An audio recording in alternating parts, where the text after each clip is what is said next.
"You look like the saddest rich man I've ever seen."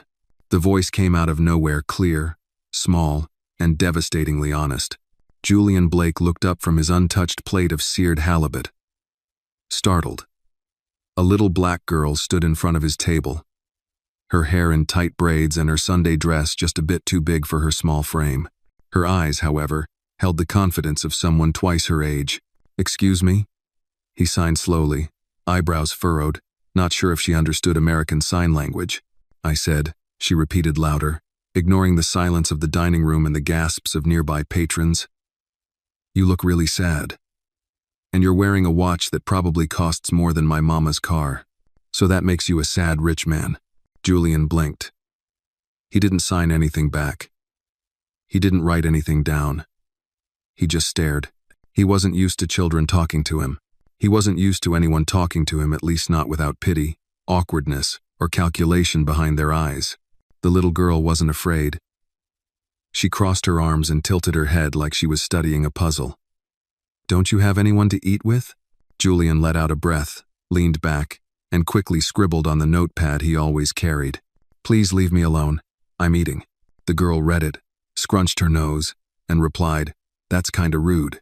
My mama says people who eat alone all the time start to smell like silence." Julian almost choked on his wine. A nearby waiter approached nervously. "Anna," he whispered harshly, "you can't bother customers." "She's not bothering me." Julian signed with sharp, irritated movements. But his tone wasn't angry. Just defensive. "Mr. Blake, I'm so sorry," the manager said, hurrying over now. "She's the daughter of one of our servers. I'll make sure she goes back." Julian stood up abruptly, his tall frame and sharp suit silencing the apologies mid-air. He looked down at Anna, then at the manager, then picked up his pen again. "Let her talk. She's the only person who said anything honest to me all week." The manager hesitated. "Of course, sir. I just didn't want to disturb your evening." Julian signed firmly. "You already did." She didn't. Anna smirked and sat down across from him like she belonged there.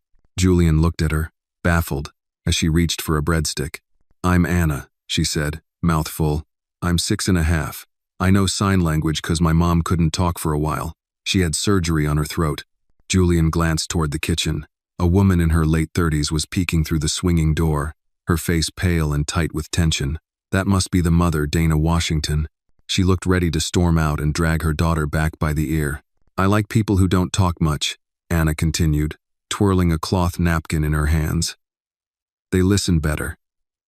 You look like you got a lot to say, but nobody ever asks you." Julian signed back slowly. "You talk too much for someone who likes silence." Anna grinned. "That's what Mama says too." Julian huffed silently through his nose. A laugh, number, but close. For a moment, the noise of the restaurant disappeared. All he could hear was the movement of Anna's fingers, her fearless little voice, the sharpness of her perception. It was disarming. It was irritating. And yet, something in him leaned in. "I know who you are," she added matter-of-factly.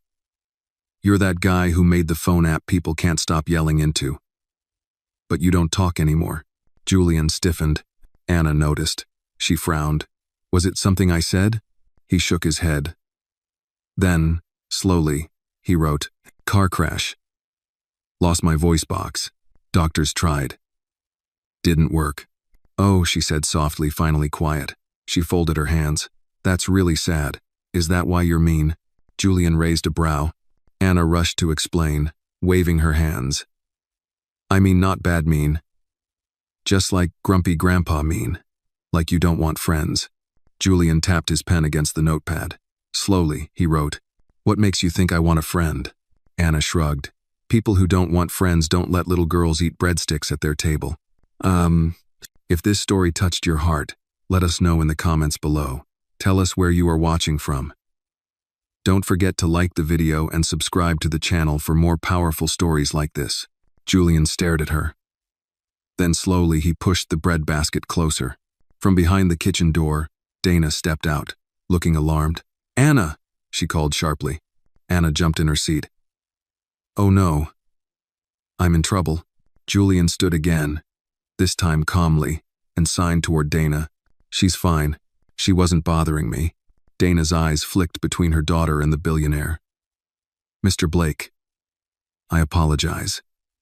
She doesn't know boundaries. Julian picked up the notepad again. She knows more about kindness than most adults.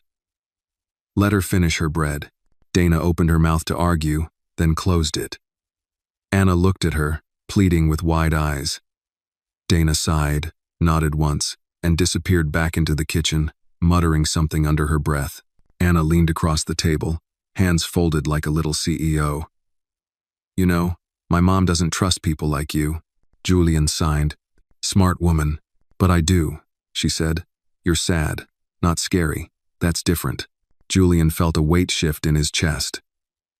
A strange, foreign thing. Not happiness, not yet. But something warm.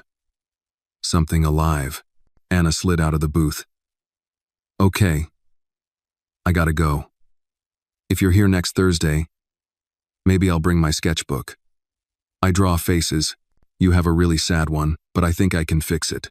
She didn't wait for permission. Just waved and skipped off, leaving behind a mess of breadcrumbs and the faintest trace of hope.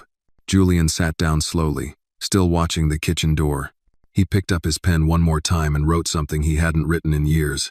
That girl might just be my first conversation in 7 years. And it wasn't awful. Julian Blake returned to La Vida the following Thursday. He told himself it was for the food or the routine, the familiarity, but as his driver opened the restaurant door and the maitre d' greeted him with the usual reverence, he found himself scanning the room for a flash of braids and mischief. She wasn't there. He sat at his usual table, table 14, back corner, by the window. The same wine, the same dish. But something was different. The silence, which had once been a blanket he wrapped around himself, now felt oddly cold. He picked up his phone, opened the Notes app. Thursday, 6:46 p.m. No Anna, bread toast is stale tonight. He closed it and tried to focus on his meal, but halfway through the appetizer, movement at the edge of his vision drew his attention. She was back, Anna, holding a worn purple sketchbook against her chest, escorted reluctantly by her mother, Dana. Dana's expression was tight, protective, the kind of look forged by years of disappointment and unspoken warnings. She approached Julian's table as if she were walking toward a wild animal she didn't trust not to bite. She insisted on coming, Dana said. I told her it wasn't appropriate. Julian gestured toward the chair across from him, the same one Anna had occupied the week before. Then, he wrote, if she has something to show me, I'm listening. Dana looked down at Anna, who looked up at her with a grin that made the woman sigh in defeat. 1 hour, Dana said. Then homework. And no dessert. Oh, deal, Anna chirped, climbing into the chair like it was a throne. Julian watched as she opened her sketchbook with ceremony. The first page showed a scribbled face, large eyes, downturned mouth, storm clouds above the head. She turned it to him proudly. This is you last week, she said. Julian raised an eyebrow. And this? She flipped to the next page, showing the same face, but now with a single flower in the corner and a hint of a smile drawn in. This is what I think you might look like if you had a friend. He stared at the page. His mouth twitched slightly. You're quite the artist, he signed. I know, she said simply. I want to be a therapist, but with drawings. Julian tapped a message into his phone and slid it across the table. You already are one. She tilted her head, confused. Means you help people, Dana explained softly from where she stood behind the chair. Even when you don't know it. Julian looked up at Dana, and for a brief second, their eyes met without tension, without assumptions. But then she pulled away again, crossing her arms, shielding herself. He doesn't need us in his life, Anna. This isn't a fairy tale. Mama, Anna said firmly, he lets me talk, and he listens. That's more than I can say for most grown-ups. Dana stiffened. I'm not saying he's a bad person, but you think he's broken? Silence fell, thick as molasses. Julian looked at Dana again, his expression unreadable. Then he slowly picked up his pen. I am broken, but not dangerous. Dana read the words, her lips pressing into a line. I'm not worried you'll hurt her, she said. I'm worried she'll think she can fix you. Anna looked between the two adults, frowning. I'm not trying to fix him. I just think he's tired of being alone. Julian tapped twice on the table. The sound was quiet, but it made Anna smile. He agrees, she said, before turning another page in her sketchbook. This time, it was a drawing of 3 stick figures. One tall with glasses and a frown, Julian. One medium with curly hair and hands on her hips, Dana. And one small, with a speech bubble saying, "Hi," in big block letters, Anna. She tapped her pencil against the drawing. This is what I want. Us, friends, maybe even family, like a team. Julian looked at the drawing for a long moment. Then he pulled a clean napkin from the table and wrote, "You've got imagination, kid. But I'm not sure I belong on a team." Anna leaned forward. Maybe you've just never been picked for the right one. From behind them, Dana sighed.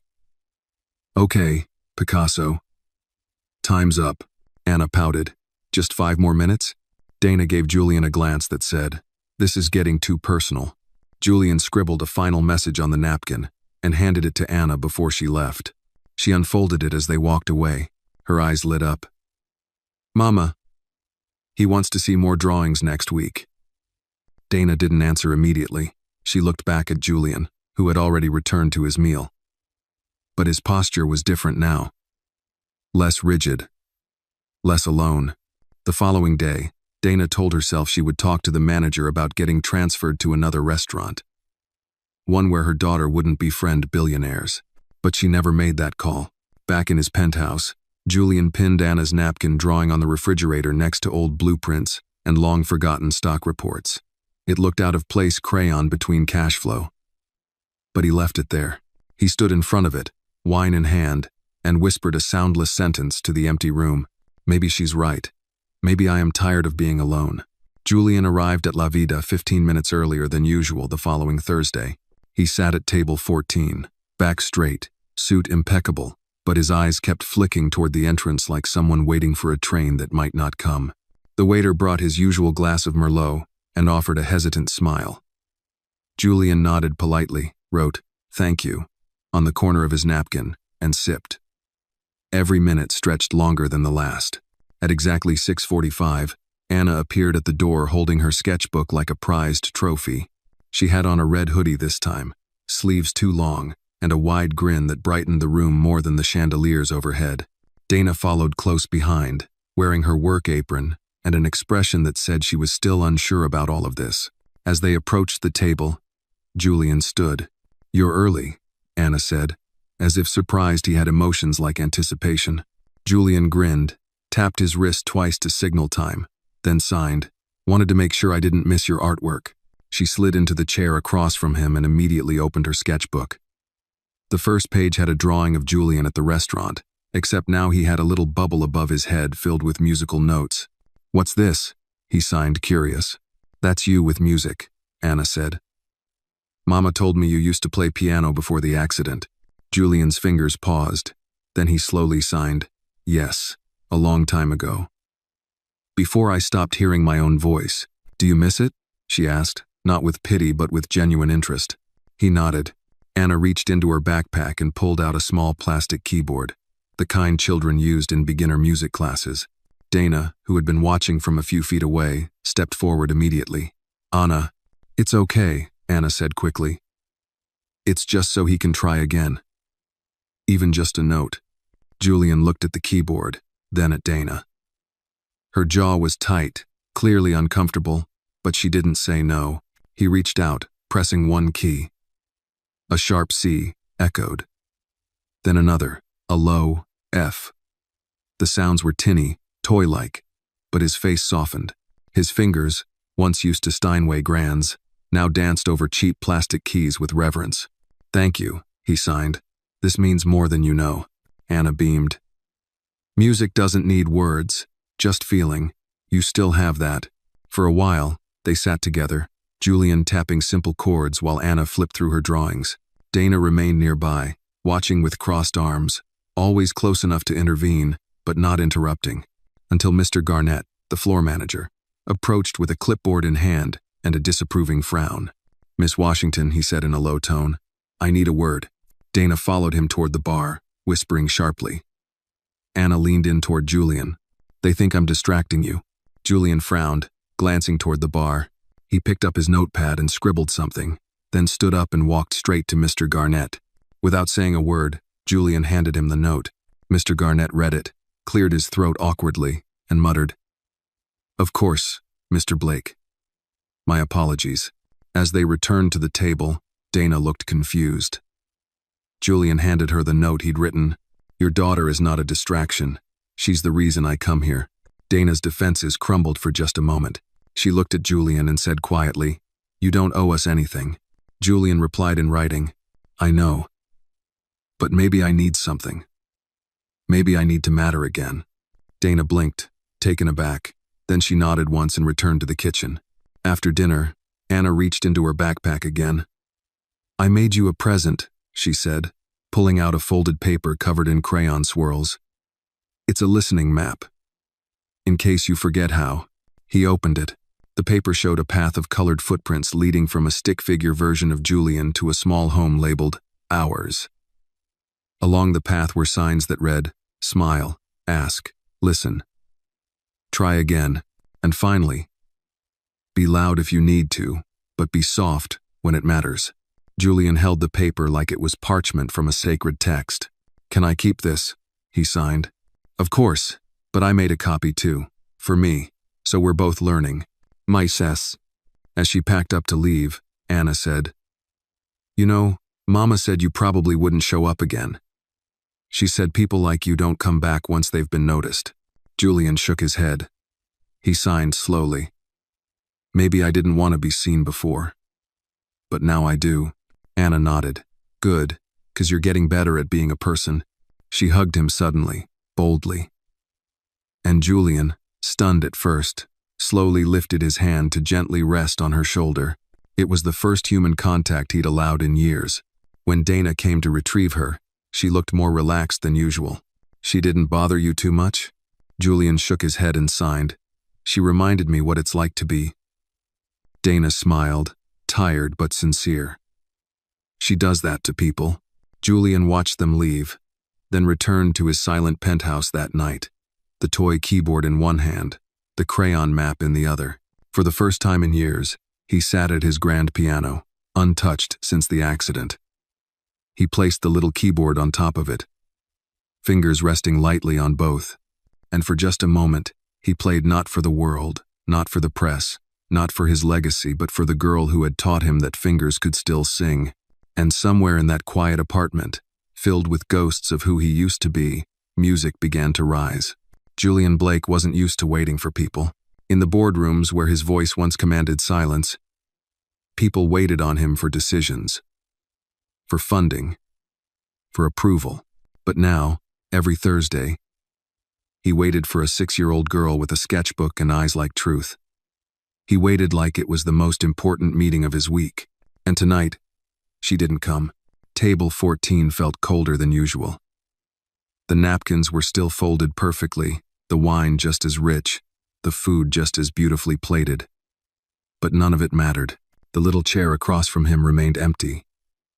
And Julian found himself glancing at his phone every few minutes, hoping for an email, a text, a sign. Nothing. He wrote a note on his phone. Thursday, 7:19 p.m. "No, Anna. First time." Strange how silence feels heavier now than it used to. Just as he reached for the check, the maitre d' approached with an envelope. "A server left this for you earlier," he said, "from Miss Washington." Julian took it with trembling fingers and opened it slowly. Inside was a folded sheet of notebook paper, written in a child's uneven handwriting. "Dear Mr. Julian, I'm sorry I couldn't come today. Mama is sick. She said it's nothing serious, but I think she just didn't want to be around people. I drew you something anyway. I hope you like it. Don't be sad if the table is empty. Sometimes the people who care about you are still there, just not in front of you. Love, Anna." Attached to the note was a drawing of the two of them sitting at the table. Only this time, Anna wasn't visible, just her empty chair, a cup of juice, and Julian smiling across from it. Julian stared at it for a long time. Later that night, Back at his penthouse, he added the new drawing to the growing collage on his refrigerator. He sat at his piano, played a few hesitant chords, but stopped. The notes sounded hollow without her presence. He missed her questions, her boldness, the way she made his silence feel like something shared instead of endured. The next day, Julian made a decision. He contacted Dana directly. It took calling the restaurant manager and several awkward back-and-forth messages, but eventually she agreed to meet for 10 minutes at a small coffee shop near the Bronx. When Julian arrived, Dana was already there, arms crossed, face unreadable. She didn't offer a smile. "I assume you came because of Anna," she said. Julian nodded. He pulled out his notepad and wrote, "She said you weren't feeling well. I wanted to make sure you're okay." Dana sighed. "I'm fine. Just tired. The kind of tired that doesn't go away with sleep." He waited. She looked away. "It's hard raising a kid alone, especially one as smart as Anna. She sees everything, feels everything, and she's decided you're part of her life now." Julian wrote, "Do you want me to back off? I will, if this is too much." Dana didn't answer right away. Instead, she stirred her coffee slowly. "My biggest fear," she finally said, "is that you'll leave. Not today, but someday, and she'll think it's her fault, that she wasn't enough to keep someone like you around." Julian blinked. That thought hadn't occurred to him. He scribbled quickly, "I've walked away from a lot of things, but I've never been invited to stay before. Not like this." Dana stared at the page. Her voice softened. "She told me you smiled at her chair. Said that's how she knew you weren't mad she missed dinner." Julian smiled now too. "She makes everything bigger than it is," Dana added, a trace of amusement creeping in. "And maybe that's what makes her special. She doesn't just see people. She believes in them." Julian looked down, then wrote, "She believed in me before I remembered how to believe in myself." Dana exhaled. "That's a lot for a 6-year-old to carry." Julian hesitated, then pulled out a second folded note, this one addressed to Anna. He handed it to Dana. "If she still wants to draw next Thursday, I'll be there, with crayons and juice." Dana took the note slowly. "All right," she said. "But if you hurt her even by accident, I won't just walk away. I'll burn the bridge and make sure it stays ashes." Julian nodded, and for the first time, saw not just a protective mother, but a warrior, quiet, tired, but unbreakable. On the next Thursday, Anna returned to La Vida like nothing had changed. She waved at the waitstaff, hugged the maitre d', and marched straight to Julian's table. "I heard you talk to my mom," she said, sliding into her seat. Julian nodded, handing her a small gift bag. Inside, a fresh set of colored pencils, a new sketchbook, and a juice box. Anna gasped. "You remembered." She opened the sketchbook and began drawing instantly. Julian watched her in silence, then slowly signed. "You were right. The table isn't empty when someone still cares." Anna smiled, coloring in a sundae. "I told you," she said. "Some things you can't hear with your ears." Julian leaned back, the sound of her pencils scratching paper becoming music in its own right.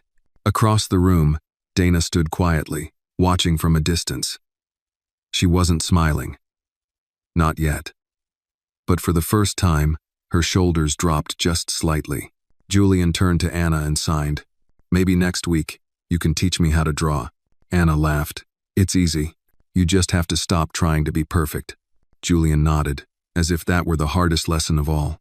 And for the first time in a long, long while, the table didn't feel like a place to eat in silence, but a place where something new was being built, sketch by sketch, chord by chord, word by word.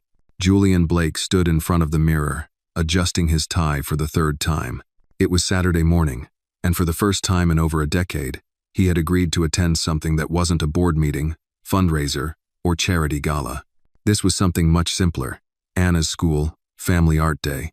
He hadn't planned on going. In fact, Dana hadn't even invited him, not directly. But Anna had mentioned it 3 times during their last Thursday dinner, casually, like a child does when they're testing if someone will catch the hint.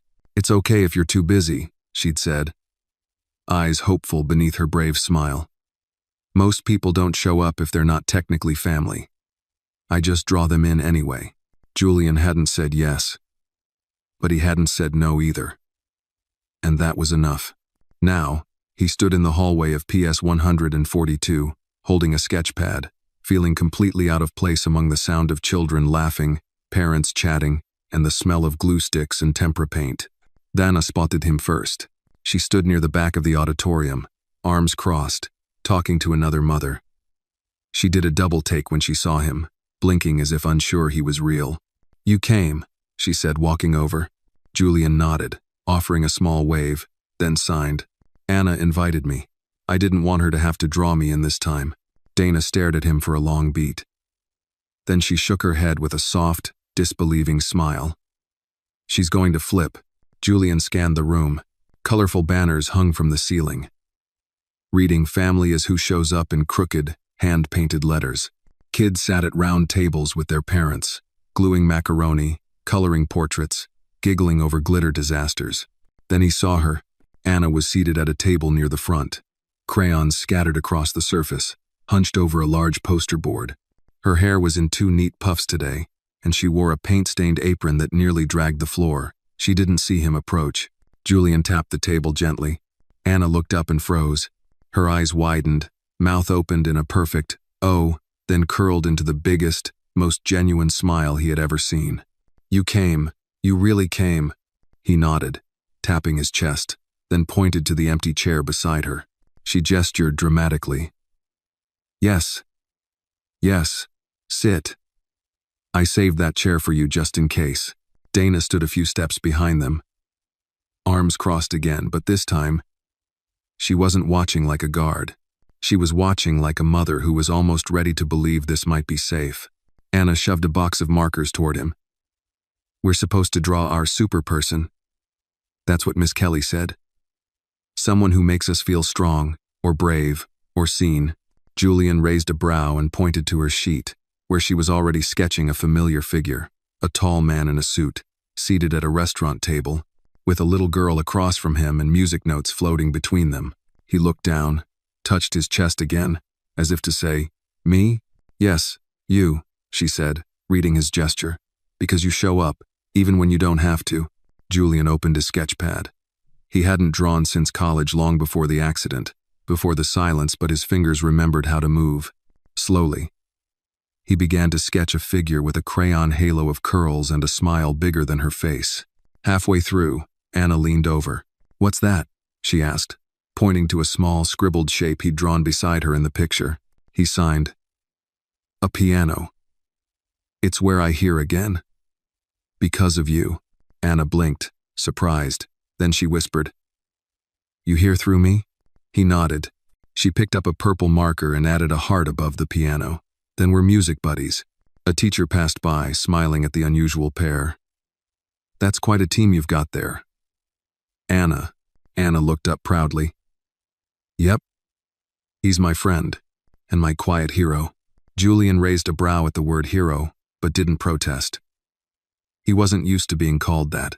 Later that day, as the room began to clear and parents packed up their children's artwork, Anna held up their finished poster, 2 stick figures seated at a piano, with colorful waves of sound and light radiating from the keys. Above it, she had written in block letters, "You don't need a voice to make someone feel heard." Dana approached, glancing at the poster. Her lips tightened, not in anger but in something closer to awe. "She's never drawn anyone more than once," she said quietly. "She usually moves on. But you're in half her notebook now." Julian signed. "She saved me. Even if she doesn't know it." Dana didn't speak for a long time. Then she looked him squarely in the eye. "Do you know what she told me the night after your first dinner?" He shook his head. She said, "Mama, I think Mr. Blake is trying to remember how to be a person." "Huh." Julian exhaled softly, as if the air itself carried the weight of that sentence. "She's right," Dana said. "You are. And we're not the kind of people who give up on someone who's still trying." Julian smiled, signed, "Then I hope she keeps drawing, and I'll keep showing up." That night, back in his apartment, Julian stood in front of the refrigerator. The paper heart Anna had drawn above the piano was now pinned right next to the first sketch she ever gave him. He picked up his phone and typed a new note. "Saturday, 9:03 p.m. Today, I was drawn not as who I was, but who I could be. That's a bigger gift than anything I've ever built or bought. Then, for the first time in years, he opened his camera app. Slowly, with hesitation but a smile in his eyes, he turned the lens on himself, and he took a picture, not for a press release, not for investors, not even for legacy, just a man with a missing voice, smiling beside a child's drawing, proof that sometimes the smallest hands rewrite the deepest silences. The days that followed the art event passed quietly. But something in Julian Blake's life had undeniably shifted. His mornings no longer began with financial reports and silence, they started with color. He had taken to placing one of Anna's drawings beside his coffee mug each morning, a ritual that grounded him more than any quarterly gain ever could. Thursday evening arrived with the familiar scent of roasted garlic and white linen tablecloths at La Vida. But this time, Julian wasn't alone when he walked in. He held a small brown paper bag in one hand and glanced down occasionally to make sure its contents were still intact.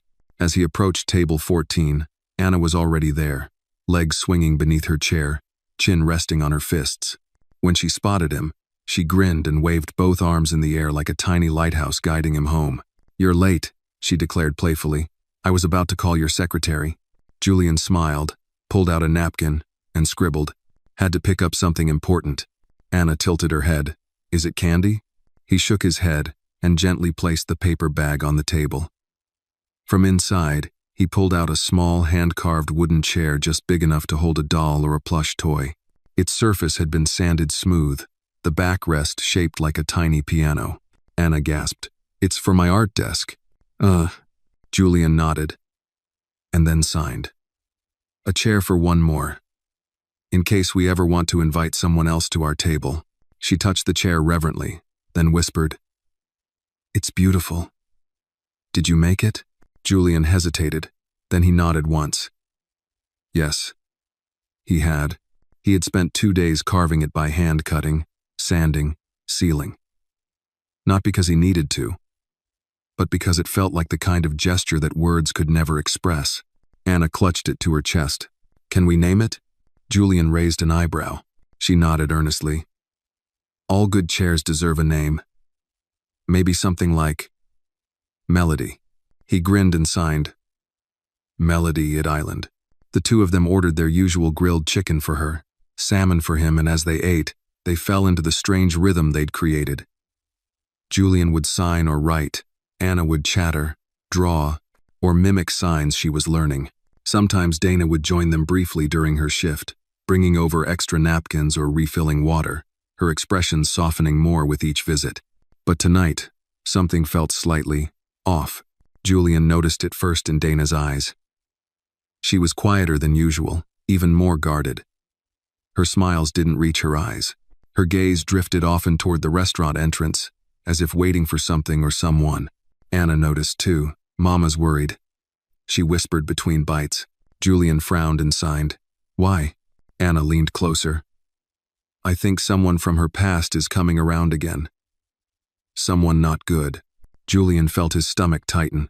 He looked toward Dana, who caught his gaze, and for a moment, he saw something unspoken in her face. Fear, perhaps, regret, something heavier than the plates she carried.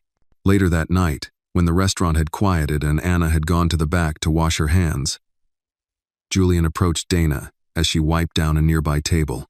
He tapped lightly on the wood, holding his notepad. "Everything okay?"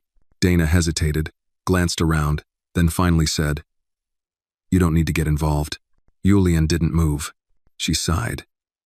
"An old problem has resurfaced. My ex, Anna's dad." Julian felt his breath catch. Dana continued, voice low. "He was never really there, but now he wants to be. Not because he suddenly cares, because he found out about you and what you're worth." Julian's jaw clenched. "He's not dangerous," she said quickly, "just manipulative. He knows how to twist things, make it sound like he's the victim, but I've kept Anna safe this long. I'll keep doing it." Julian wrote, "You don't have to do it alone." Dana's eyes glistened, but she blinked it away. "I've been doing it alone for 6 years." He paused, then added, "But now there's a chair for one more. You said so yourself." Dana gave him a long, unreadable look. Then she reached out, gently touched his wrist. "You're a good man, Julian, but Anna's safety comes first. Always." He nodded. That night, as Julian walked out into the cool night air, the lights of Manhattan blurring behind him, he felt something foreign settle in his chest. Anger, not the explosive kind, the quiet, determined kind. The kind that made a man who had once built empires decide to protect something far more fragile, a little girl with crayons, and the woman who had taught her how to be brave. The next day, Julian made a few calls. Not to lawyers or security consultants, he already had those on standby. No. This call was to someone from his past. A man who owed him a favor. A man who specialized in background checks and quietly making problems disappear legally. Julian had spent years retreating from the world. Now, he was stepping forward. Not for a business deal, not for profit, for a promise unspoken, but deeply felt. He would not let that child down. The following Thursday, Anna arrived at La Vida holding Melody the chair like it was a royal guest. She sat it next to her own chair at table 14 and whispered, "Just in case we need to make room for someone else someday." Julian nodded and signed. "Or to remind us, there's always space for kindness." She grinned. "Exactly." Dana served them dinner, her steps a bit lighter this time. But Julian noticed the subtle change in her posture, the way she scanned the door, the way her smile wavered when her phone buzzed. He would wait, watch, and prepare, because the silence he had once embraced was no longer his ally. Now, he had something to protect, and the man with a missing voice was finally ready to speak in the loudest way possible, with action. The storm came quietly, not with thunder or lightning, but in the form of a man wearing a leather jacket, cologne that tried too hard, and a crooked smirk that didn't reach his eyes. It was a rainy Sunday when he showed up at Dana's apartment building in the South Bronx. He knocked twice, then leaned against the doorframe like he belonged there. When Dana opened the door and saw him, her breath caught and not in a good way. "Travis," she said, her voice flat, brittle. He grinned like he'd just won something. "Hey, D. Been a minute." Dana stepped halfway into the hall, closing the door behind her. "What do you want?" Travis shrugged. "Just here to see my daughter." "You remember Anna?"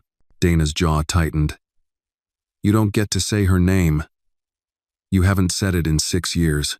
He held up his hands, feigning innocence. "That's not fair.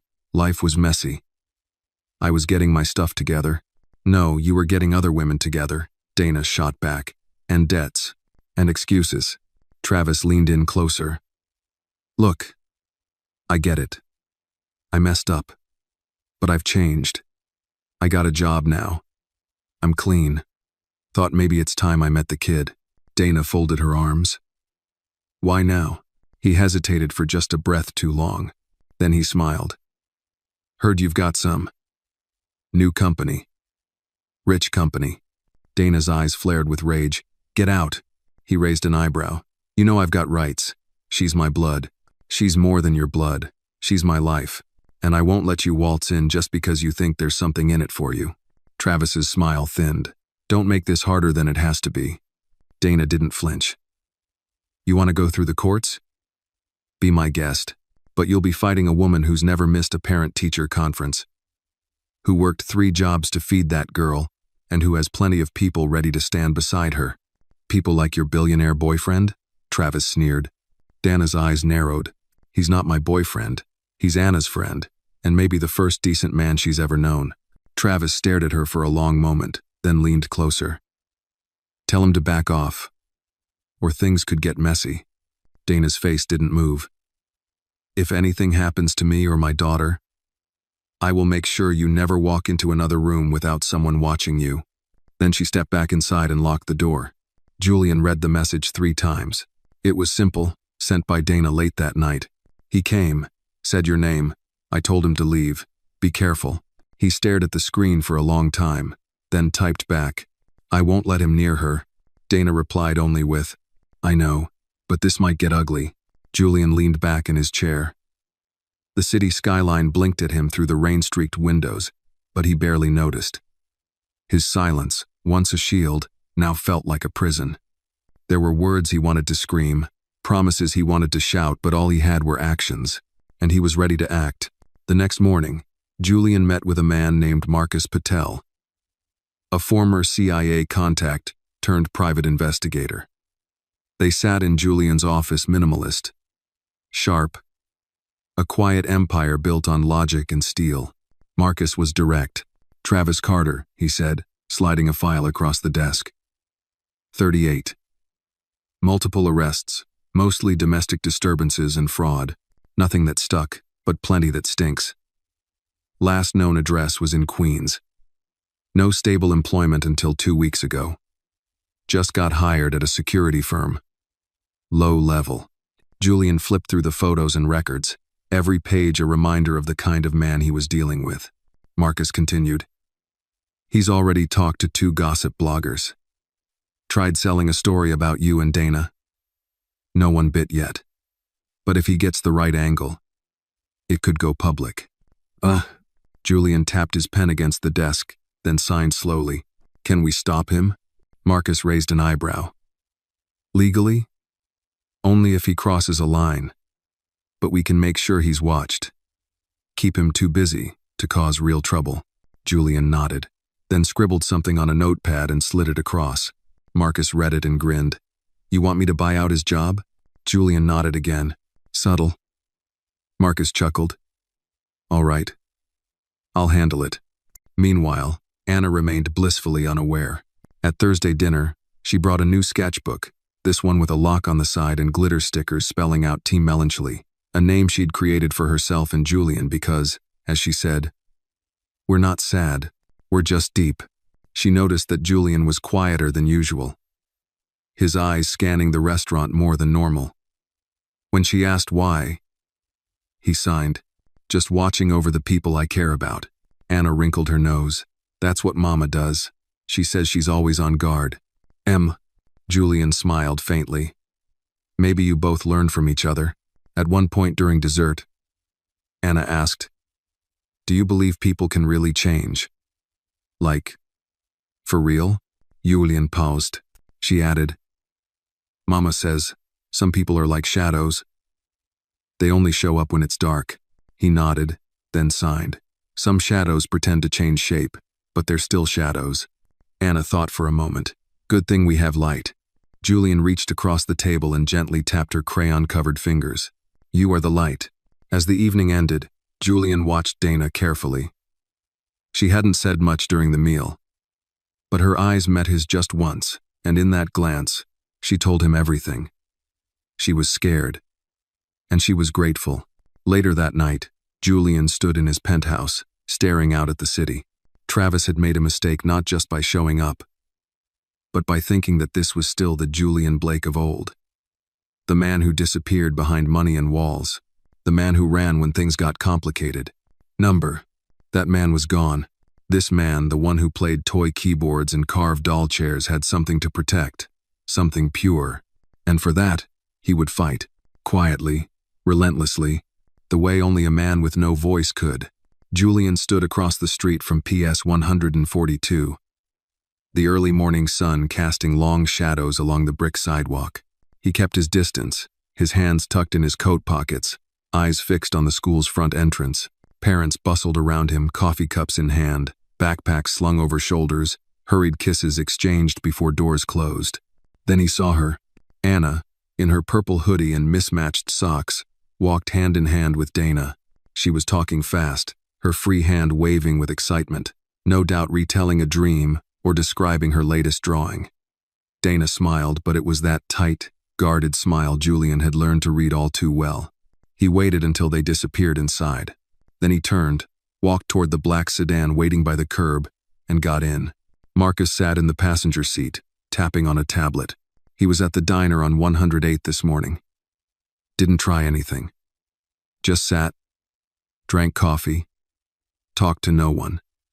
But his car's been circling Dana's block at night. Real slow. Real deliberate. Julian signed slowly. "We need to file a restraining order." Marcus nodded. "Already in motion. But the courts take time. In the meantime, we've put a security guy at Dana's building. Low profile, just in case." Julian looked out the window. The city moved around them alive, loud, indifferent. But inside him, the silence was steady and sharp, the kind that meant clarity. He wrote in his notebook and slid it to Marcus. What if he's planning something worse? What if he doesn't wait for the courts? Marcus exhaled, tapping the steering wheel. Then we act faster. But you need to prepare Dana.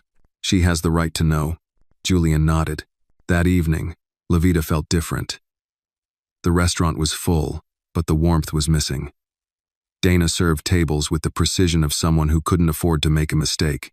Anna arrived at their table later than usual, holding a half-finished drawing and a juice box. Julian greeted her with a soft smile and a small wrapped box. She grinned. Another present? He nodded and gestured for her to open it. Inside was a charm bracelet, delicate, silver, with 3 small charms already attached, a music note, a tiny wooden chair, and a pencil. Anna's eyes lit up. It's perfect. Julian signed. Each one means something we built together. Dana approached as Anna slipped the bracelet onto her wrist, still beaming. But her eyes were serious. We need to talk, she said quietly. They moved to the corner of the restaurant, away from the buzz of diners and clinking glasses. I know he's still around, Dana said before Julian could sign a word. I've seen the car, the way he watches. Julian nodded and handed her a file, Marcus's report. Photos, patterns, license plates, statements. Dana flipped through it, her jaw tightening. I knew he was scum. But this, Julian signed. We're filing a restraining order. You'll have protection. And if you want, we can move you and Anna temporarily. Somewhere safe. Dana's face hardened. I've spent my whole life running. I'm not teaching Anna to hide from men like him. We don't leave. He does. Julian watched her with something like admiration. Then he scribbled a note. Then let's make it clear he's not welcome. Together, the next evening, Travis tried again. He parked across the street from Dana's building and waited. This time, he didn't even make it out of the car. Marcus was there, along with a uniformed officer. They didn't threaten, didn't raise their voices. They simply served him the papers, made it clear he was now on record. This is harassment, Travis snapped. She's using her rich boyfriend to bully me. No, Marcus replied calmly. She's protecting her daughter. And he's not just rich, he's not scared of you. Travis tore up the paper, but the officer simply handed him a second copy. Julian watched from a nearby window, arms crossed, face unreadable. Later that night, he received a text from Dana. Just one sentence. He won't win. Not this time. The next Thursday at dinner, something had changed.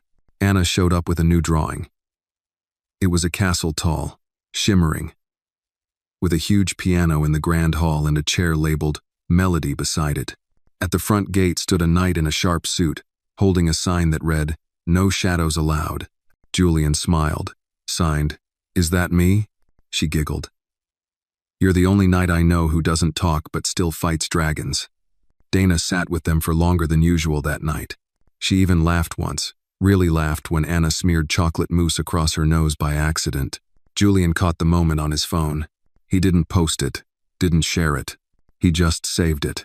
For a long time, he had lived surrounded by legacy skyscrapers, business deals, plaques on walls. But none of it mattered like this did. This was the legacy he wanted now. A girl with a bracelet, a woman with a spine of steel, and a wooden chair at a table built for 3. As they walked out of the restaurant that evening, Anna reached up and took Julian's hand. She didn't ask. She didn't say anything. She just held it. And for Julian Blake, that small gesture made more noise than any standing ovation ever could. Julian Blake hadn't stepped foot inside a public school hallway in over 30 years, not since his own teenage years, when he used to skip gym class and hide in the library, sketching circuit boards and dreaming about building things that no one else could. Back then, the world had been too loud, too unkind. Now, it was still loud, but the voices that mattered had changed. The principal's office at PS 142 was modest. Framed photos of student art projects, a dusty potted plant, and a half-empty candy jar sat near the edge of the desk. Principal Myra Lopez, a woman in her early 60s with kind but perceptive eyes, offered Julian a seat. "Thank you for coming in, Mr. Blake," she said. "Dana's on her way, but I wanted to speak with you first." Julian nodded, pen ready. He had received a message that morning asking for an urgent meeting. No details. Just that it involved Anna. Myra clasped her hands together. "Anna's fine. Let me start there. She's not in trouble, and no one was hurt. But we had an incident today. One of the new lunch aides overheard something that raised concerns." Julian's fingers froze over the notepad. "She apparently told a few classmates that she was worried someone might try to take her away from her mom," Myra continued. "That someone was watching their building. She said, and I quote, 'Mama said the shadows are back.'" Julian looked down, heart pounding. She's a bright girl, perceptive, but when a child starts using that kind of language, it raises red flags. "We want to ensure her environment is safe, emotionally and physically," he wrote. "She's telling the truth." Then after a moment, her biological father resurfaced. "He's been warned, watched, legally restrained. But Anna knows more than she should." Myra frowned. "It's not unusual for children in tense situations to absorb more than they're meant to. But Anna? She doesn't just absorb. She understands. And she's scared." Before Julian could respond, the door opened and Dana entered, face flushed, eyes sharp. She looked at Julian, then at Myra. "I came as fast as I could. Is she okay?" "She's fine," Myra said gently. "She's in the art room with Miss Kelly. We didn't want to alarm her, but we did want to talk with both of you about next steps." Dana sat beside Julian, her body stiff. "What kind of next steps?" Myra hesitated. "We're not talking about CPS or any official investigation. This isn't that, but we do want to provide support. Perhaps a counselor, someone trained in trauma and anxiety in children." Julian tapped his notepad. "Anna needs stability. Familiar faces. Not a stranger asking questions." Dana looked at him, then at Myra. "What if we found someone? A therapist who works with families like ours. Someone Anna can ease into. Slowly." Myra nodded. "I'd be open to that. The goal is to support her, not overwhelm her." Julian added, "And we increase security, quietly, around the school and the apartment. She needs to feel safe, not just be safe." Dana exhaled. "She's been carrying more than I thought. And I told myself she didn't notice, but she always notices." Later that day, Julian and Dana stood outside the school, waiting for Anna to finish her after-school art club. "I didn't expect this," Dana murmured. "I thought I was doing everything right, keeping her world small, clean. But she's not a baby anymore." Julian signed slowly. "She's brave, like her mother, but brave kids still need soft places to land." Dana glanced at him, then looked away, blinking fast. "You're more than a soft place, Julian. You're an anchor. She looks at you like you hung the stars." He didn't know how to respond to that, so he didn't. A moment later, Anna burst out the front doors. Backpack bouncing, art tube under one arm. She sprinted toward them and stopped, just short of colliding. "I drew a giant bird today," she said proudly, holding up the sketch. "It's called a justice falcon. It sees everything from the sky and swoops down when people lie." Julian chuckled, then signed. "Can it talk?" "Nope," Anna said, slipping her hand into his. "It just knows, like you." Dana reached out and smoothed Anna's hair. "You ready to go home?" Anna hesitated. "Can we stop for ice cream?" Justice birds need sprinkles. They walked together down the block. Anna talking a mile a minute. Julian nodding. Dana silent, but present. The city roared around them, but for a brief moment, it couldn't touch them. That night, Julian returned to his penthouse and opened a locked drawer in his study. Inside were relics of another life: patents, deal memos, awards, old family photographs, long folded at the corners. But he reached past them and pulled out something new: Anna's Justice Falcon sketch. He pinned it to the corkboard on his wall. Beside it, he added a sticky note. Some birds don't sing. They watch, and when the time comes, they act. Julian Blake wasn't done watching. But soon, very soon, it would be time to act again. It was just past 9 p.m. when Dana's phone rang. She was in the kitchen, packing Anna's lunch for the next day: peanut butter and jelly, apple slices, and a little folded napkin with a hand-drawn heart. The ringtone wasn't familiar. Unknown number. She almost ignored it. Almost. But something in her gut said answer. Hello? A pause. Then a man's voice, low, mocking. Did you think a piece of paper would stop me? Her blood turned to ice. Travis, you think you can hide behind that mute billionaire forever? He can't protect you when the lights go out. Dana didn't respond.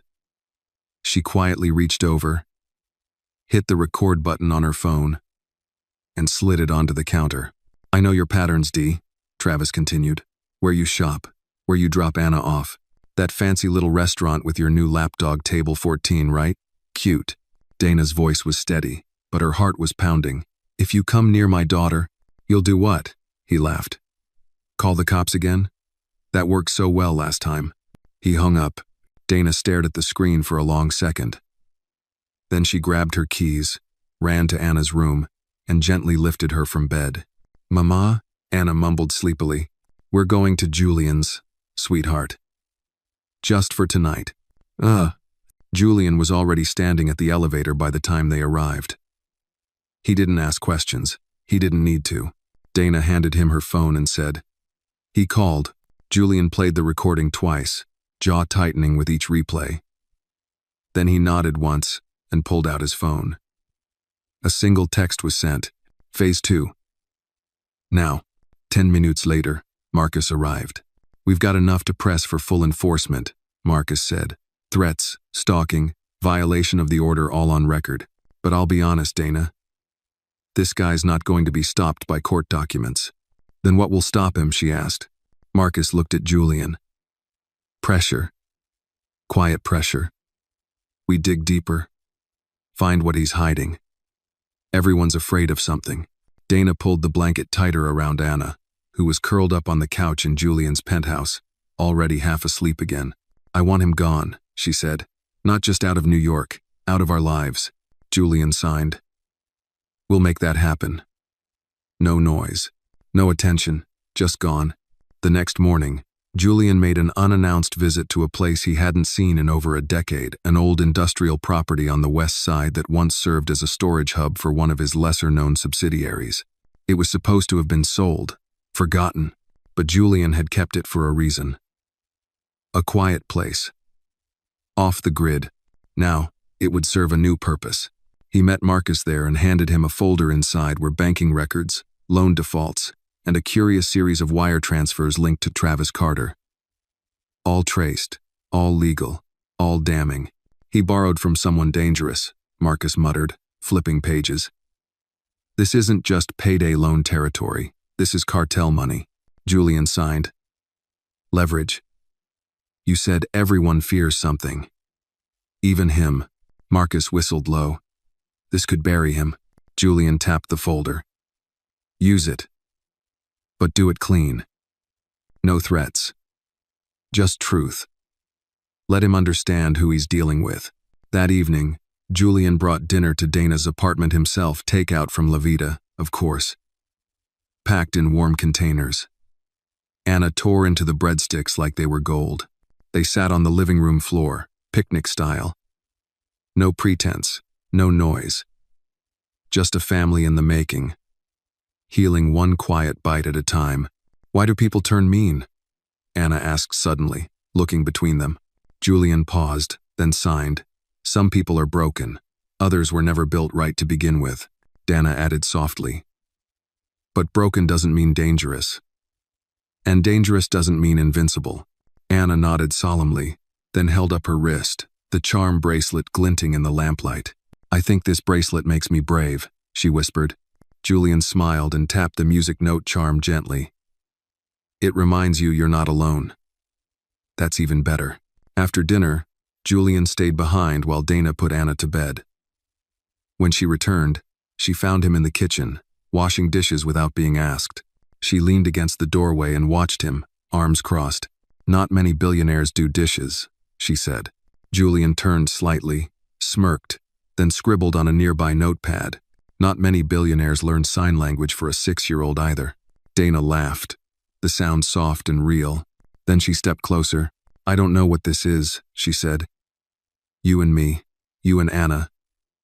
But it's the first time I've felt, not alone, in a long time."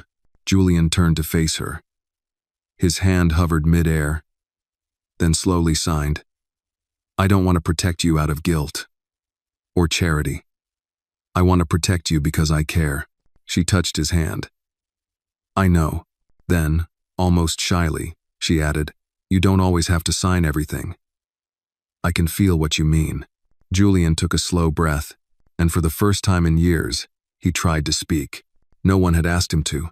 He simply wanted to. His vocal cords strained, unused, damaged, but beneath the gravel and broken rhythm, a single word made it out. "Stay." Dana's eyes widened. "Julian." He tried again. "Stay." Rough, crooked, but there. Dana didn't respond with words. She stepped forward and wrapped her arms around him, slowly, like someone unsure if a man made of glass could break from touch. He didn't break. He held her back. Outside the window, the city breathed its usual chaos, but inside the apartment, it was quiet, peaceful, and for Julian Blake, silence had never felt so full. The morning after Julian truly spoke, something changed in the air between him and Dana, not in loud, sweeping ways, but in the subtler things.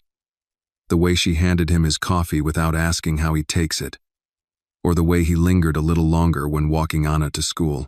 There was an invisible thread connecting the three of them now, built not on words, but on presence.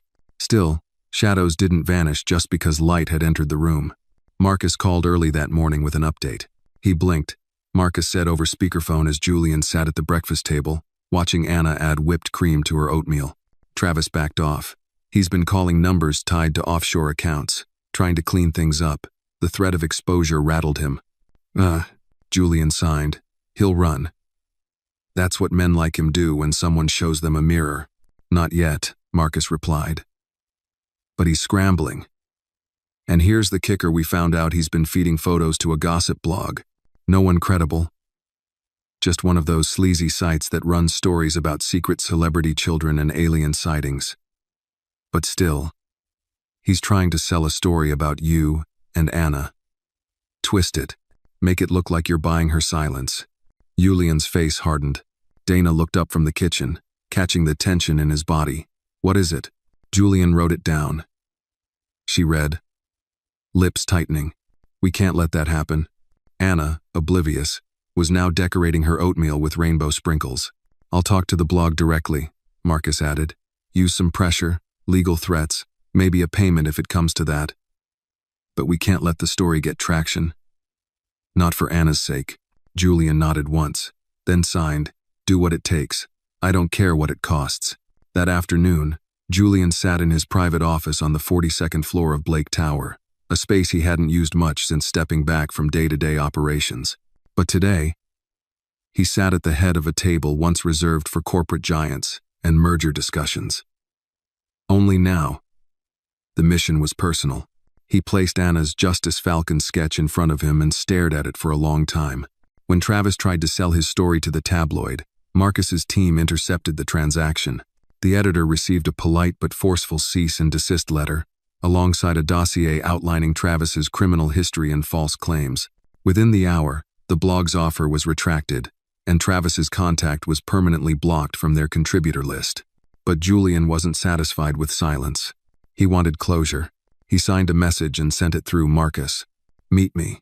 One time. No lawyers. No cameras. Just you and me. You owe Anna that much."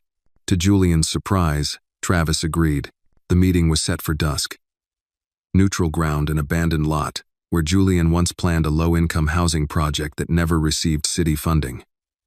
There were no eyes there. No judgment. Just rusted fences and broken promises. Julian arrived first. He stood in his usual tailored coat, but his hands were bare, no gloves, no assistants. Just him. A man who once ruled industries, now waiting for someone who once ruled nothing but fear.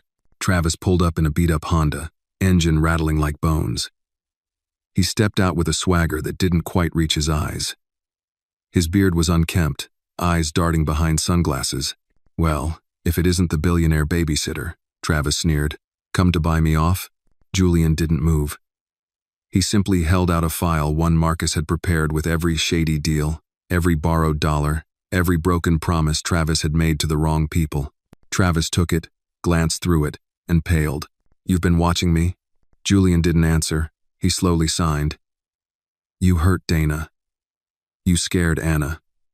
You came into their world not to love, but to leech. I could destroy you. Publicly, legally, completely, but I won't." Travis stared, tension thick in his jaw. Julian stepped closer, his eyes sharp. "I'm giving you one choice. Leave. Disappear. I'll even pay your way out. One last act of grace for her sake." He pulled out a check already signed, untraceable. Enough to start over in a town where no one knew him. "Why would you do this?" Travis spat. "She's not even your kid." Julian stepped even closer, nose inches from the man. He didn't need a voice. His silence carried thunder. He signed, "Because she's more mine than you ever were her father, and because I fight for what matters. You just run from it." Travis took the check, pocketed it, his mouth twisted, something like guilt flickering in his eyes. He turned without another word, got into the car, and drove away. Julian stood in the silence afterward, letting the cold wind whip against his coat. It was done. 3 days later, Dana stood at the entrance of La Vida, waiting for Julian. The restaurant was closed for a private dinner, Julian's doing, of course. Inside, soft jazz played, candles flickered on every table, and the scent of roasted garlic hung in the air. Anna danced through the empty aisles, pretending to be a maître d', placing invisible guests at their imaginary tables. She wore a dress with silver sequins and her charm bracelet jingled with every step. Julian arrived with a small box in hand. "More presents?" Dana teased. He shook his head and gestured for Anna. Inside the box was a key. "What's this for?" Anna asked. Julian signed. "The art studio. For you and your mom. Upstairs from the new bookshop. All yours. A space to draw, to be safe, to dream." Dana's breath caught. "You didn't have to." He shook his head and gently touched her hand. "I wanted to." Anna jumped into his arms. "Does this mean we get our own real castle?" Julian smiled and signed. "Every hero needs a fortress. Ours just has more crayons." That night, as they sat around the table, just the three of them, Dana raised her glass. To silence that protects, to justice that watches, and to kindness that never has to shout. Julian lifted his glass in return. The shadows were gone. The light had stayed. Saturday morning sunlight spilled through the tall windows of the new upstairs studio, casting golden patches across wooden floors and half-unpacked boxes. The space smelled faintly of fresh paint and lavender oil, a combination Dana said reminded her of beginnings.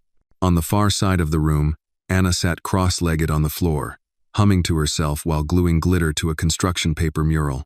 Julian stood beside the window, watching her quietly. He had arrived early, earlier than even Dana, and brought coffee and 2 bagels from the bakery downstairs, just the way she liked them. But he hadn't said much. Not because he didn't want to, but because the silence this morning was peaceful, not heavy, not hiding. Just present. Dana entered moments later, carrying a small box labeled Memories.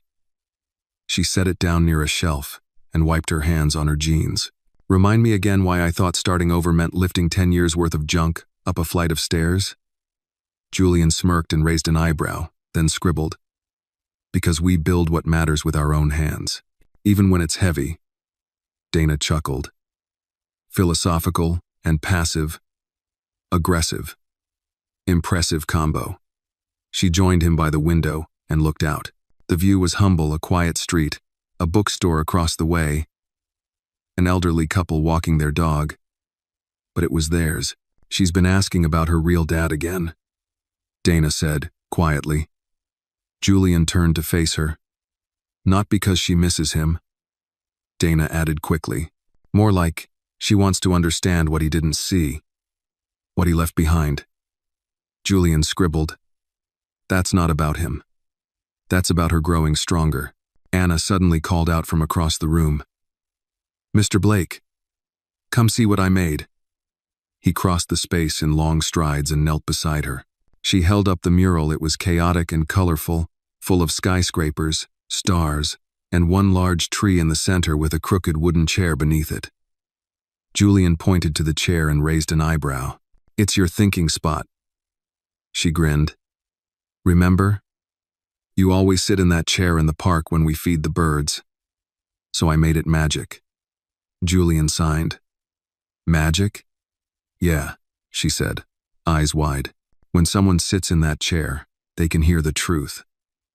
Even if no one says it out loud." "Oh." Dana stood behind them now, her arms folded, a soft smile tugging at her mouth. "That's beautiful, sweetheart." Anna beamed. "We could make a real one, you know, in the studio, with wood and tools and everything." Julian nodded. He would build it, no question. Later that afternoon, while Dana took Anna downstairs for ice cream, Julian stayed behind. He moved through the space slowly, organizing brushes, stacking sketch pads, wiping down tables, but his mind wasn't on the task. It was on something Marcus had said earlier that week. Travis took the money. Marcus had confirmed. "He's gone. Louisiana, we think. New name, no heat for now." But someone else reached out. A woman. Said she knew him. Said she used to know you, too. Julian had almost dismissed it, until the name came. Elise. A name he hadn't heard in over 20 years.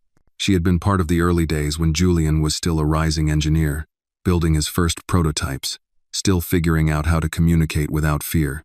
Elise had been a storm brilliant, unpredictable, gone one morning without a note. Now she wanted to talk. Julian hadn't decided yet if he would answer.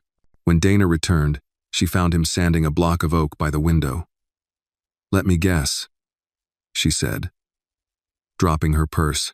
"You're already building the truth chair?" Julian nodded and handed her a pencil. "Draw the design. I'll make it real." They spent the next hour sketching side by side, Anna joining halfway through with her markers and glitter glue, insisting on a hidden drawer for secrets and wishes. And slowly, piece by piece, the idea became form. But peace never lingers too long.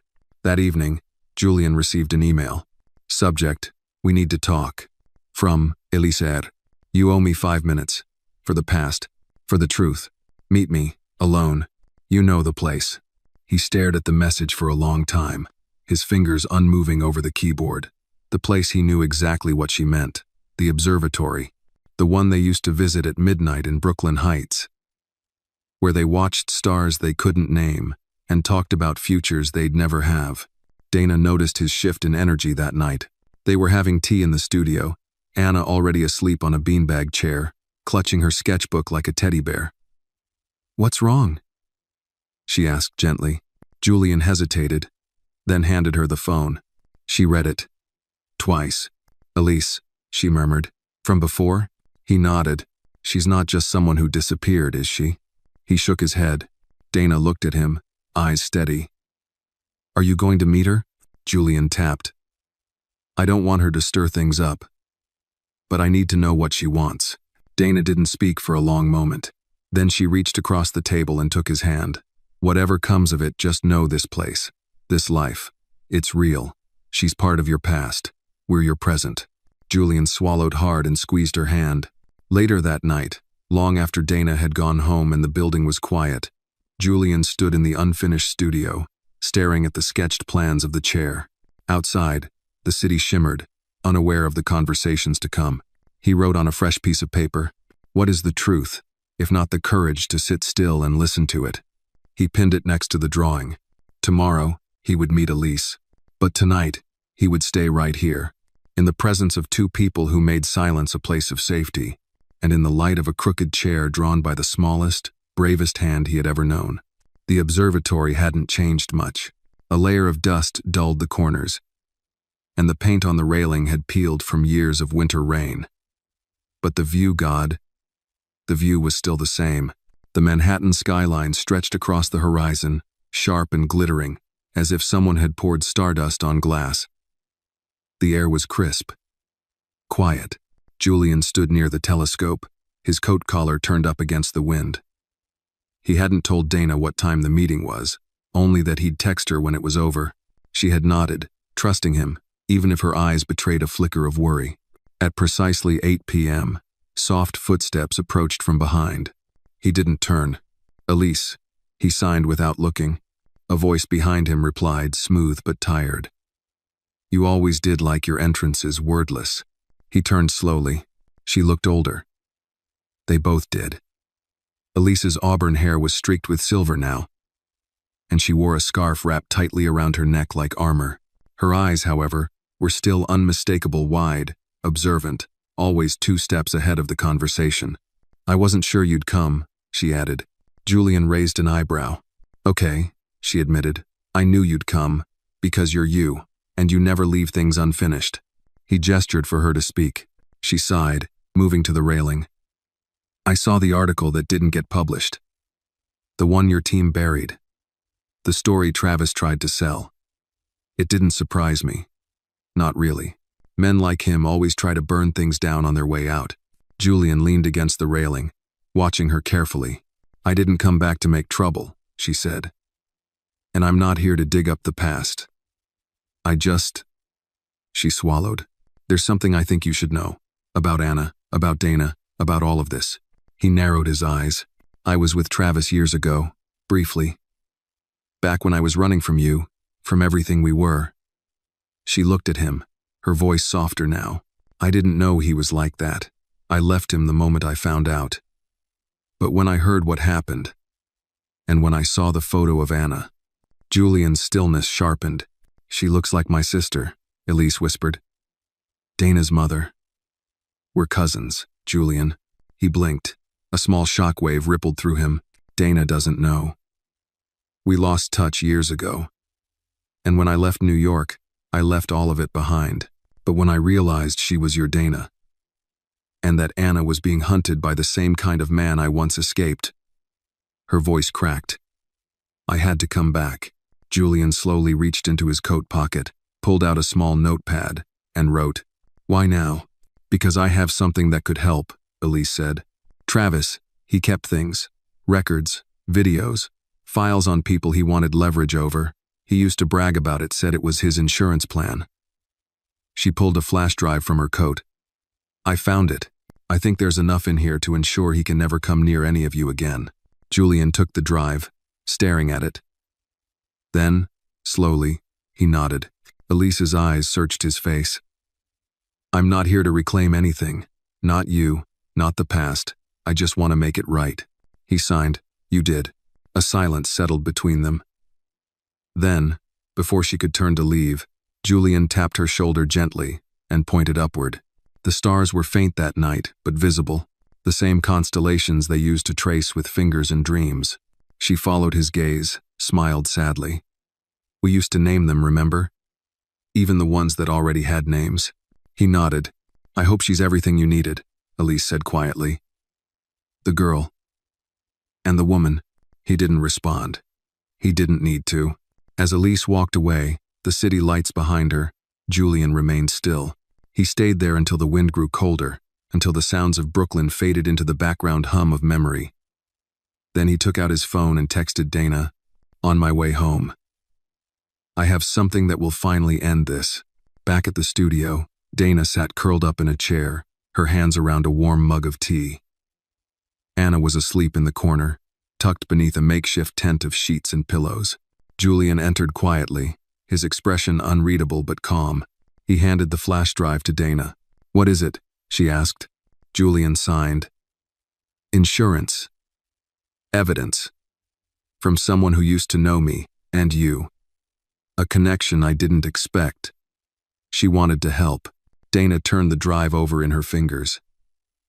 "This ends it?" He nodded. Her shoulders sagged with relief. "Then I think it's time." "For what?" She read from his hand signs.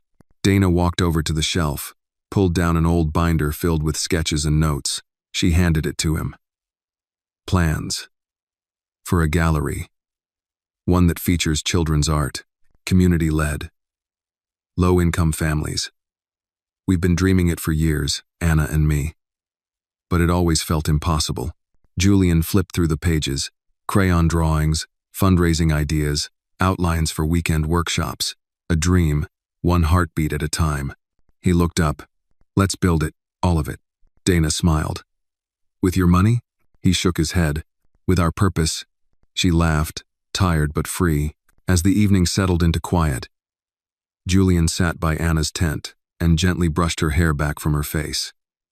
He didn't need to say anything. The storm had passed. The city outside kept moving, impatient, hungry, loud. But in this room, under the soft glow of overhead lights and childhood dreams, silence reigned. Not the kind that aches, the kind that heals. Tomorrow, they would start the next chapter. But tonight belonged to peace. The flyer was simple, just cream-colored paper with a sketched falcon in the corner and a heading written in soft cursive, "The Brave and the Small." An art show by the children of New York. At the bottom it read, "Opening night. Saturday, 6 p.m. Community Studio, 134 Mercer Street." Julian sat behind the glass window of the studio that morning, sipping black coffee, watching as volunteers hung up the last pieces of art. The floor smelled of wood polish and paint thinner. The walls, once bare, now bloomed with drawings and brushstrokes from dozens of children, each piece a tiny war cry of imagination. Anna's Justice Falcon was front and center, larger now, reimagined on canvas with help from Dana's steady hand and Julian's guidance. Below it, a small placard. "Even the quiet ones protect us. Anna, R." Outside, a soft drizzle dampened the sidewalks, but no one seemed to mind. Parents bustled in and out carrying snacks, folding chairs, and camera equipment. An elderly jazz trio warmed up near the corner with a saxophone, upright bass, and gentle snare brushes. It wasn't just an event. It was a declaration. Dana walked in from the back entrance, cheeks pink from the cold, scarf slightly crooked. Julian looked up, gave her a nod. He signed. "Nervous?" She exhaled through a half smile. "Terrified. But in the good way, I think." He handed her a clipboard with the guest list. Every name checked off was a little victory. Local teachers, librarians, social workers, shop owners, even a city council member who had once voted against community grants but changed his mind after reading about Anna's mural in the school paper. Julian tapped a name near the bottom. Dana glanced down and raised her brows. "Marcus?" she said. "I thought he hated these kinds of things." Julian smirked and signed. "He's allergic to feelings. But not to justice." They both laughed. By 5:30, the studio was buzzing. String lights twinkled from the rafters, and the smell of sugar cookies mingled with hot apple cider. Anna, in her favorite yellow dress and polka-dot rain boots, held Julian's hand tightly. She had a name tag that read "Artist" in glitter letters and a plastic lanyard that she insisted made her look official. Julian knelt beside her and signed. "Tonight is yours. Be proud. Be loud." She grinned. "Even if I'm a quiet superhero?" He nodded. "Especially then." The doors opened. People flooded in, curious neighbors, old friends, strangers who had seen the flyer taped to a bus stop. Music drifted through the space. Conversations grew and intertwined. Everywhere, children explained their creations, parents beamed, and laughter spilled like sunlight through the studio. Julian stayed mostly in the background, a watchful presence, nodding graciously when someone recognized him and thanked him for the funding, for the space, for believing. But it wasn't belief that had built this place. It was need. A space where children could be loud without shouting, where silence wasn't punishment, but a sanctuary for expression. Halfway through the evening, Dana stepped onto a small makeshift stage, holding a microphone. "Thank you all," she began, her voice just above the noise. "I've never been great with speeches. I'm more of a paintbrush person. But tonight belongs to our kids." "No." She glanced at Anna, who gave her an enthusiastic thumbs up. "When my daughter started drawing justice falcons and stars with eyes, I thought she was just playing. But now I see what she was doing. She was making sense of the world, processing what hurt, what healed, what mattered, and I think every child in this room has done the same. So thank you for showing up, for listening to what they see. A round of applause rose, warm and unforced. Dana looked at Julian, and a special thanks to someone who taught me that silence isn't absence, it's intention. That quiet people don't lack voice. They just speak differently. She motioned for him to join her on stage. Julian shook his head slightly, but Anna tugged at his hand. "Please," she whispered, "just for a minute." He walked up, slowly, reluctantly, but with pride in every step. Dana handed him the mic. He stared at it for a long beat. Then, quietly, raspily, he spoke. "Thank you for hearing us, even when we didn't speak." The room went still, and then the applause came again, full, rising, echoing between the painted walls and open beams. Not for a billionaire, not for a silent man, but for someone who had made space for stories to grow, even when his own was still healing. Afterward, as the crowd thinned and twilight turned the sky lavender, Julian sat by the window once more. Anna crawled onto the bench beside him, chewing a sugar cookie, crumbs on her cheeks. "You were brave up there," she said, mouth half full. He smiled. She leaned her head against his arm. "You should talk more. You sound like a wizard." Julian laughed, soft and true. Dana joined them, her voice quiet. "You've changed things, you know." Julian shook his head. "You have," she insisted. "This place, this night, it's not just a gallery. It's a promise. That every kid has a place to belong." Julian looked at them both, mother and daughter, warm and safe beside him, and for a fleeting second, he didn't think about the past. Not Elise, not the broken days, not even the shadows that had once loomed over them. He thought only of now, of colors and light, of a Justice Falcon watching from above, and the crooked chair waiting beneath the tree. Monday brought rain, not the kind that taps gently against windows, but a heavy, insistent downpour that made even the bravest New Yorkers stop beneath awnings and readjust their plans. The city felt slower, quieter, as if it too was taking a breath after the gallery's storm of joy. Julian stood at the window of his apartment overlooking Central Park, a mug of untouched tea cooling on the table beside him. He watched as people hurried by in soaked jackets, holding newspapers above their heads. He wasn't thinking about business meetings or stock alerts. He was thinking about names.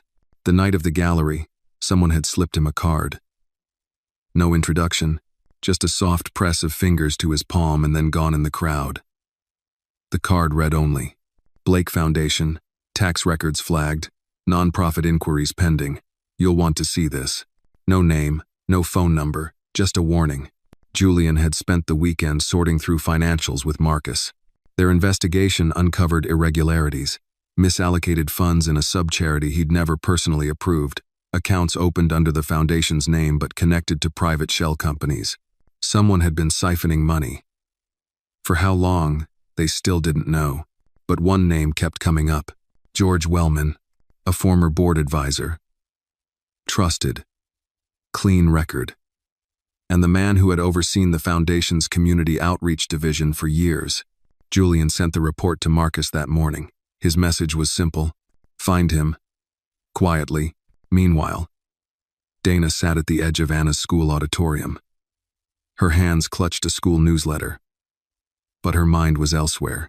Something had been gnawing at her, small invisible things that didn't make noise but pulled at the corners of her peace.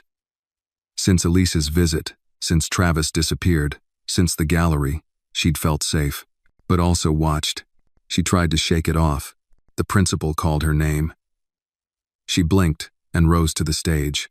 Today she was speaking to a group of parents about the new community art initiative. A simple pitch. 10 minutes, tops. But as she looked at the crowd, something in the back row caught her attention: a man, face half obscured by a hat, arms crossed, eyes fixed not on her, but on Anna, who sat 2 rows ahead, swinging her legs and flipping through a picture book. The man looked familiar, but Dana couldn't place him. Her voice stumbled. Julian noticed too. He'd arrived 5 minutes before, quiet as ever, taking a seat near the exit. When he saw Dana's focus shift, when he followed her gaze, He tensed. He stood, walked down the aisle. The man in the back shifted. Julian stopped beside him. His voice was barely audible but firm. "Do you need help finding your seat?" The man didn't answer. Julian didn't move. The man finally turned, gave a tight smile, and said, "Number I'm just visiting." "Friend of the school." Julian nodded once. "Then I'm sure the principal would love to know who you are," he said, gesturing toward the hallway. The man's smile vanished. He stood and left without another word. Julian watched him disappear through the side doors, then turned back toward Dana. Their eyes met across the room. She didn't have to ask what had just happened. She already knew. After the event, she walked straight to him. "Travis?" she asked. "No," Julian said, writing quickly. "But something's off. I'll look into it." Dana glanced over her shoulder. "I thought this was over." Julian signed. "So did I. But we stay ready, always." That night, back at his apartment, Julian opened a drawer he hadn't touched in years. Inside were old photos, letters, bits of the man he had once been before silence became armor. He pulled out a single envelope. Unmarked. Yellowed at the edges.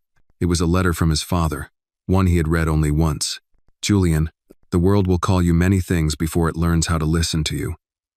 You will be mistaken for weak, for strange, for difficult. But remember, your silence is not emptiness. It's a reservoir. One day, it will speak louder than anything they've ever heard. Don't be afraid to name the things that matter, especially when they try to stay hidden." He closed the envelope, eyes burning. That's when Marcus called. "We found Wellman," he said. "He's been meeting with someone tied to an old investment group, one that specializes in flipping charity properties for profit. They're using shell names, Julian. Your foundation was the front." Julian didn't respond. "Want me to leak it to the press?" Marcus asked.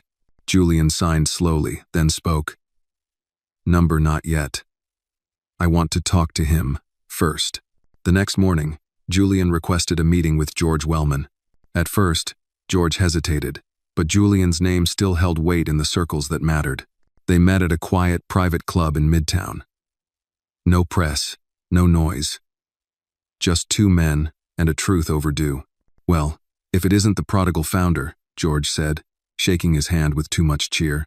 "It's been years, Julian. I barely recognize you." Julian didn't bother with pleasantries. He handed over a folder. George flipped through it, face darkening. "That's exaggerated," he said finally. "These things happen in big systems.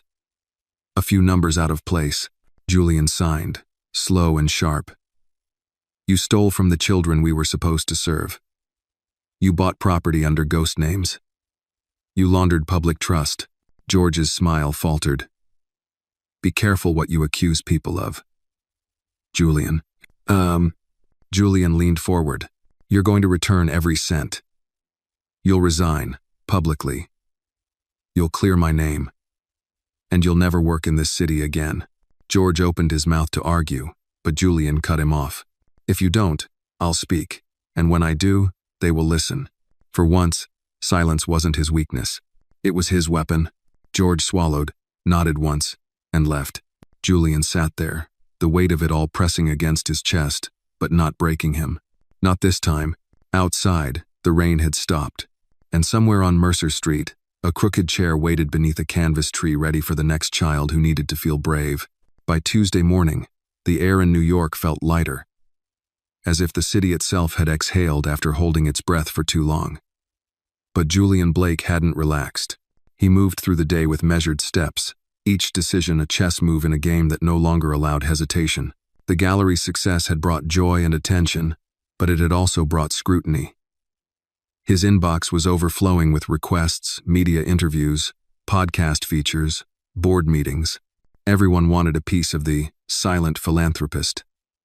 But Julian didn't care for the spotlight. Not now. His priority was the cleanup. George Wellman resigned that afternoon. Quietly. Without press. His statement cited health reasons and a desire to prioritize family. Julian didn't care how it was worded, only that it was done. But behind the scenes, Marcus was working overtime to ensure every stolen cent was tracked, returned, and every partner tied to George's laundering was exposed. Meanwhile, Dana was busy too. She stood in the middle of the community studio, clipboard in hand, orchestrating the start of an after-school program. 47 children had signed up in just 3 days. Local artists volunteered to teach. Retired veterans offered to tutor. A bakery down the street donated snacks. The city, when given a chance, showed up. Anna sat cross-legged in the corner, explaining her drawing to a girl with Down syndrome. This one's a protector bird. She has wings made of stars and eyes that can see people's real feelings. Julian watched from the doorway. His throat tightened. He stepped back outside to catch his breath. That's when he saw the envelope. Unmarked, placed neatly on the windshield of his car. He opened it. Inside was a single photograph, grainy, black and white, dated 10 years ago. It showed a younger Julian in a hospital hallway, standing beside a man he barely recognized at first. Travis Carter. On the back, scribbled in red ink, "You never knew the whole story." But I did. Julian stood motionless. This wasn't over. Later that evening, Julian sat in the quiet of his penthouse, the photo laid out before him, the city humming in the background. He rarely allowed himself to remember that time right after the accident that took his voice. When he was learning to communicate again. When his company was new and fragile. And trust was a rare currency. Why had Travis been there? Why hadn't he seen it? Julian dug through old archives, emails, hospital records, company logs. Piece by piece, a pattern emerged. Travis hadn't just been an ex of Dana's. He'd been circling Julian long before that. Working as a low-level tech consultant at a firm Julian contracted for during his rehabilitation. His access had been limited, but just enough to learn Julian's vulnerabilities. Enough to manipulate. Enough to plan. And then there was a second envelope, delivered by courier this time. No return address. Inside was a USB drive. A note. "Play this, then decide who you really trust." Julian plugged it into his laptop. A video loaded, shaky, grainy. It showed a room clearly, a hospital conference room. In the corner, Julian sat in a wheelchair, head tilted slightly. He looked thinner, haunted. Across from him, Travis, in a nurse's uniform, speaking to someone off camera. "If he signs this power of attorney, we'll have 6 months of access before his board steps in," Travis said. "By then, it's buried. No one will trace it." A pause. A woman's voice responded, faint, cold, clipped. "Do it. He's too busy surviving to notice." Julian's hand clenched the table. The voice, he knew it. He rewound the video, again and again, until certainty settled in. It was Elise. He met Marcus the next morning at a diner in Soho, sliding the USB across the table. She played both sides.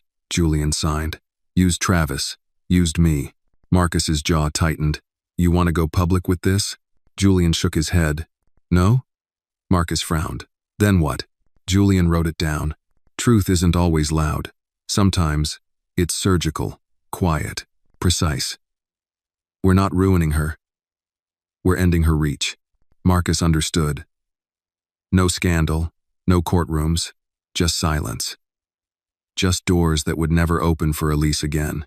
By noon, every partnership Elise had formed under her new nonprofit alias had been cut. Anonymous tip-offs, bank audits, private calls from donors. She wouldn't see it coming. And that was the point. Dana didn't find out until later. She was furious at first, not because Julian had taken action, but because she had trusted Elise, if only for a moment. "She was blood," Dana whispered, staring at the studio ceiling. "Not that it ever meant much. But I thought, maybe people change." Julian signed. "Some do. Some dig deeper into who they really are." Dana's voice cracked. "She used my daughter as leverage." Julian reached out and took her hand. "Anna is stronger than both of us. And untouched by their poison." Dana nodded slowly, her anger giving way to grief. "And beneath it, resolve. She doesn't need to know," she said. "Not yet." Julian agreed. Some truths were better left quiet. at least until the soul could hold them without breaking.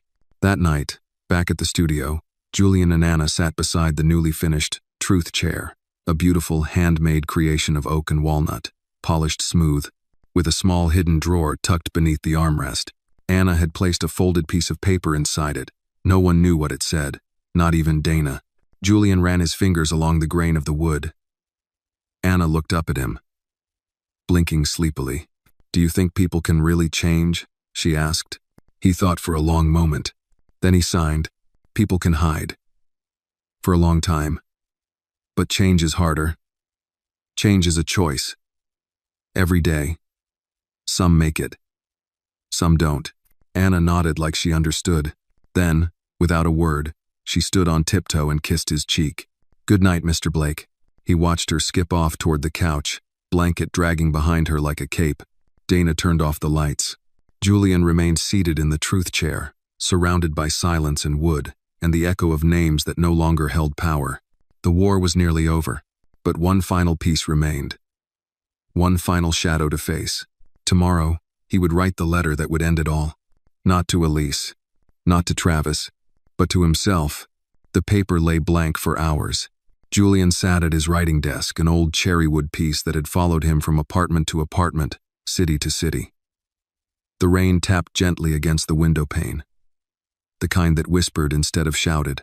Manhattan's skyline stood quiet beyond the glass, wrapped in early dusk. The pen in his hand felt heavier than usual.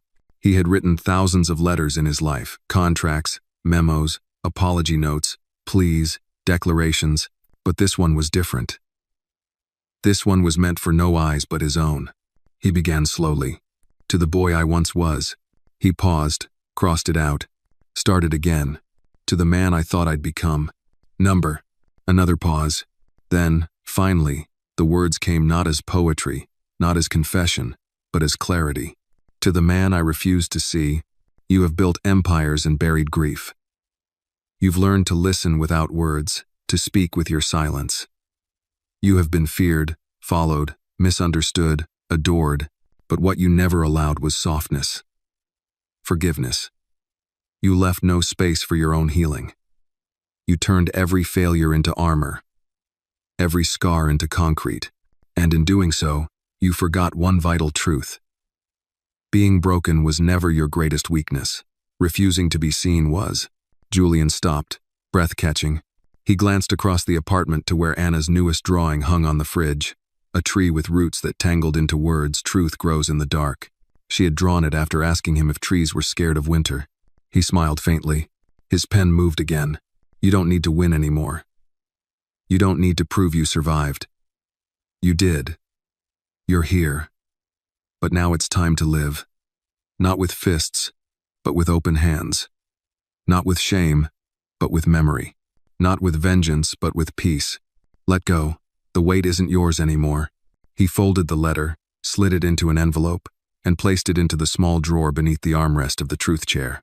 The next morning, Dana found him there, asleep in the chair, the envelope untouched beside his fingers. She didn't wake him. Instead, she quietly made breakfast.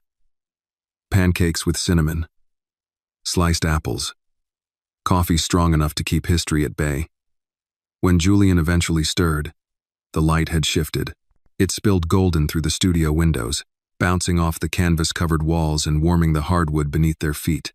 Dana handed him a mug and sat across from him. "You wrote it," she said, not asking. He nodded.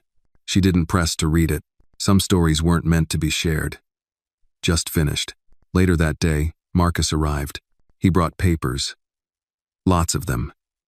Legal closures. Final transfers. The complete dismantling of every hidden company Travis and George had ever created under Julian's name. It was done. Clean. "No more shadows," Marcus said. Julian raised his glass of iced tea and gave a slight smile. Anna walked in mid-meeting, messy hair and shoelaces untied. She held a large envelope in her hand, proudly. "I submitted my art portfolio," she announced. "For the youth grant you helped start." Julian blinked, surprised. Dana looked at her. "Sweetheart, you don't need the grant. You helped build it." "I know," Anna said. "But I didn't want any special treatment. I wanted to earn it. Julian's eyes welled with something between pride and awe. He signed, "You already did." That night, they threw a small celebration at the studio. Nothing big, just the core of them. Dana, Anna, Julian, Marcus. A few of the volunteers who had become family. They ate takeout from a little Caribbean spot Anna insisted had the best plantains in the galaxy, and someone brought out a record player with old soul vinyls that scratched just enough to feel alive. Julian even danced, or what resembled dancing, a shuffle and a sway, Anna standing on his shoes and laughing uncontrollably.